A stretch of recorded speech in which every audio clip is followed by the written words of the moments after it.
the concept for the second game, which emerged very early in the development, was Sly and the gang working together to pull off a string of big heists. And so there were a couple of core elements there. Obviously, that we knew that it was going to be a team-related game. So when in doubt, we would always err on the side of getting another character involved or doing something like that. And we had this dream of sort of giving you the sense that you were pulling off an Ocean's 11 style or an Italian Job style heist. And how could we build an experience for a player where they could get to that? The thing that's worked really well with this game was just how interwoven it was to the story in terms of helping motivate you through the levels and giving you things to do, and everything really kind of having a sense for purpose for being there. And that was something that I think all across the board everybody worked really hard to do, is to try to always be committed to the characters that you're playing, making sure that they wouldn't be doing something that wouldn't be out of character for them.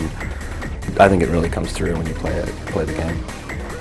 The original idea for Sly came off of sort of 2 points. One was, we thought it would be interesting, sort of abstractly, to have a game, an action platform game, where the main character was a thief, because it kind of justified a lot of gameplay scenarios that you might have to stretch for if your character didn't sort of provide inherent risk-taking and inherent sort of gambling and drama, and that sort of made sense to us. So we loved that idea.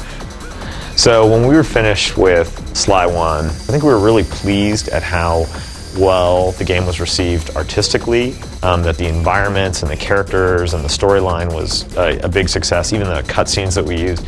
So we really wanted to build off of that and really try and address some of the concerns in terms of the sophistication of the gameplay, and the level of diversity in the game. Instead of just kind of going down a course and getting to the end to get a key, we wanted a much more diverse set of tasks. And we also thought that we had these other two great characters, Murray and Bentley, and we really wanted to bring them to the forefront more and get them involved in putting them out in the field and getting them involved in the gameplay.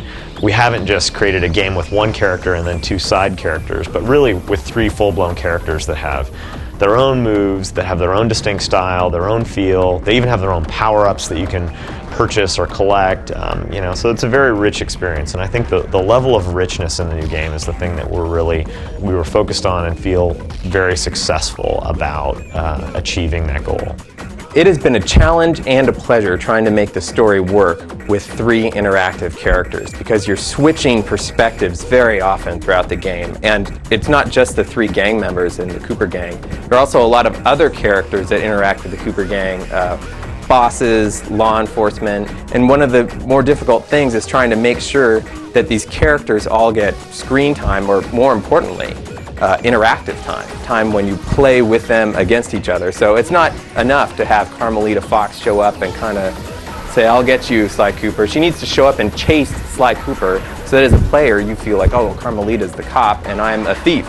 So with all the characters, we work pretty hard to put them in positions which allow you to interactively experience who they are in their characters and experience the character of the baddies. They don't just yell at you, they attack you in a method that reflects who they are as people. Sly's grown up and his pals have kind of grown up too, and one of the things that's really kind of different about Sly 2 is that it's all about teamwork with Sly and his two other gang members, Bentley the turtle and Murray the hippo. Bentley is this kind of brainiac strategist who likes to do things slowly and thoughtfully, and Murray is this big fella who kind of he wants to be like a Mexican wrestler. He puts on this mask and these gloves with tassels, and he just likes to, kind of knock heads. So the three of them bring different skills into the field, and by working together, they can pull off crimes that they couldn't do individually.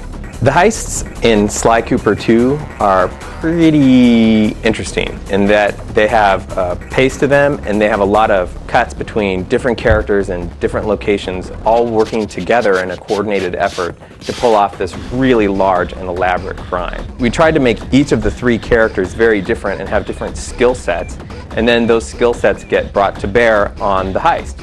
So, for instance, Sly might be the acrobat who can climb to inaccessible places and do kind of amazing feats of dexterity in order to allow access to Bentley to get into an area where he can hack the computers, because the other guys can't hack computers. So he'll set to work while hacking, and while he's doing that, he's sort of exposed to danger. So then Murray, who's quite large and kind of a brawler, will defend Bentley from attack. So those guys couldn't have done that by themselves, but they work together. And as a player, you first play as Sly, and then you help Bentley get in the scene, and then you play as Bentley. And while you're playing as Bentley, Murray, then you get to shift to Murray. And often what we'll do is we'll try and go back and forth between them to create a sense of tension.